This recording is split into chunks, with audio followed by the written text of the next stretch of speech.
വെക്കാൻ ലോൺ എടുക്കാൻ തീരുമാനിച്ചോ എങ്കിൽ നിങ്ങളുടെ മുന്നിൽ നിൽക്കുന്ന രണ്ട് വലിയ ഓപ്ഷനുകളാണ് SBIയും HDFC ബാങ്കും.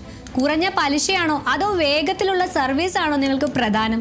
കേരളത്തിലെ നിക്ഷേപകർക്കും വായ്പക്കാർക്കും വേണ്ടിയുള്ള ഈ വർഷത്തെ ഏറ്റവും വലിയ കമ്പാരിസൺ വീഡിയോ ആണിത്.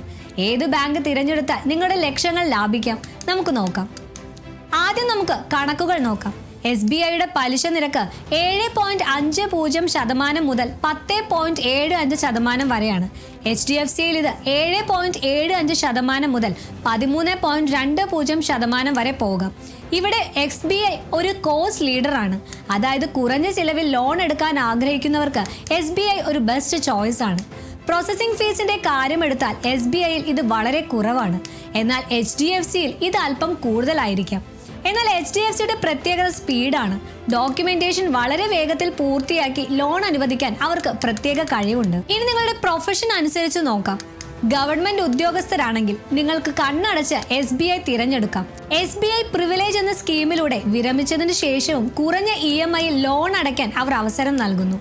പ്രൈവറ്റ് സെക്ടർ ആണെങ്കിൽ നിങ്ങൾക്ക് വേഗത്തിലുള്ള അപ്രൂവൽ വേണമെങ്കിൽ HDFC ആണ് നല്ലത്. കൂടാതെ കൃത്യമായ വരുമാന രേഖകൾ ഇല്ലാത്തവർക്കായി HDFC റീച്ച് എന്നൊരു സ്കീം കൂടിയുണ്ട്. കർഷകർക്കും തോട്ടം ഉടമകൾക്കും കേരളത്തിലെ പ്ലാന്റേഷൻ മേഖലയിലുള്ളവർക്ക് HDFCയുടെ റൂറൽ ഹൗസിംഗ് ലോൺ വലിയൊരു ആശ്വാസമാണ്.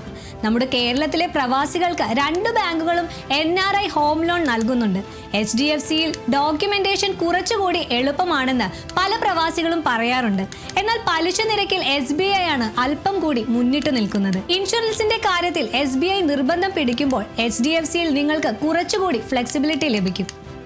SBIയുടെ മാക്സ് ഗെയിൻ എന്നൊരു സ്കീമിനെ കുറിച്ച് നിങ്ങൾ കേട്ടിട്ടുണ്ടോ? ഇതൊരു ഓവർ ഡ്രാഫ്റ്റ് സൗകര്യമാണ്. നിങ്ങളുടെ കയ്യിൽ അധികമായി പണമുണ്ടെങ്കിൽ അത് ലോൺ അക്കൗണ്ടിൽ നിക്ഷേപിക്കാം. അപ്പോൾ ആ തുകയ്ക്കുള്ള പലിശ നിങ്ങൾക്ക് ലഭിക്കാം. ആവശ്യമുള്ളപ്പോൾ പണം പിൻവലിക്കുകയും ചെയ്യാം.